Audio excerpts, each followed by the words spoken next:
this year, AAA projecting more than 122 million Americans will be traveling from today until January 1st. That forecast is more than 2% higher from back in 2024. Joining me now, travel expert Katy Nastro. Thank you so much for being here. I love that clip because they just say, here are tickets, get on, and, you know, it reminds us of everything. Of course, we always say it's going to be the busiest travel season of the year. But we had the shutdown for Thanksgiving, so are we seeing more? We did have the shutdown for Thanksgiving, but surprisingly, we still saw a record-breaking Thanksgiving period. Okay. In terms of the busiest day on record was that Sunday after Thanksgiving, even despite with some people slightly pulling back and not quite sure if they wanted to attempt air travel. But all of that is now behind us, and we're looking forward to a, yet again, very busy holiday week. And so this weekend, actually, AAA is projecting that we're going to see some of the busier days when it comes to air travel, as well as car rentals. Today, December 20th, is the busiest day for pickups when it comes to renting your car. I always suggest, if you are renting a car, see if you can try to get a car outside of the airport. There are other pickup locations, and that way you're not dealing with the stress of getting on one of those buses and then fighting in those lines to be able to pick up those cars. So try to do it an off-airport pickup if you can. And just make sure that you know what time they're actually open until. Yes. And don't do what my husband has done on multiple occasions. Okay, AAA, like you said, they're projecting 8 million Americans going to fly. Correct.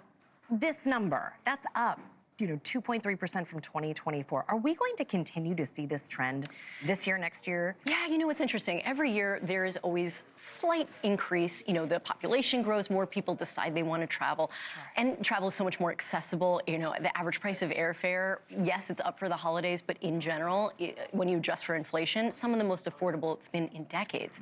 However, when we look to these holidays, so many people traveling, so of course it increases. But year after year, what we have noticed when it comes to 2025, looking into 2026, people are actually estimating that they might slightly pull back a little bit, take that 1 or 2 big trips per year, a couple domestic trips, maybe 1 big international trip. And a lot of that's due to the economic uncertainty, not really sure if there is the budget to take these trips. But when it comes to the holidays, I would bet money that we are still going to see some growth year after year, because people do prioritize spending time with family and friends, even if that means getting on a plane to go see them. Right, and that's pretty much post-COVID when we couldn't go anywhere. It's exactly. Like, let's make up for lost time. What about these airlines that are dropping incentives in 2026 to book and Americans specifically? Yeah, look, this is sort of a theme that we've saw throughout the years, especially when it comes to point devaluation, really stripping back what is included in that base fare. But again, I will sing from the rooftops. When you look at that base fare alone, you might not be getting all of the things that you've gotten in the past, but perfect example of how much more affordable it is to travel. Miami to New York, $58 round trip.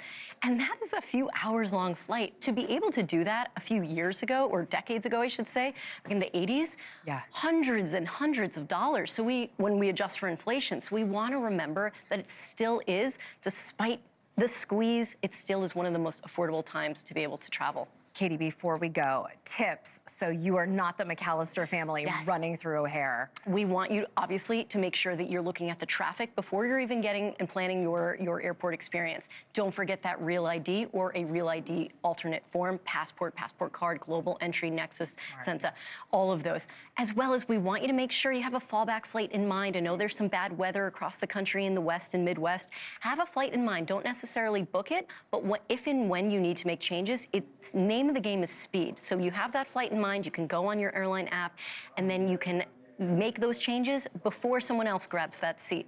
So there you go. Plan for the worst, hope for the best. Exactly. Katy, thank you so much. Thanks so much. Happy holidays. Time. Likewise. Thank you for watching. Subscribe below and download our NewsNation app right now on your phone, and you will get fact-based, unbiased news for all Americans.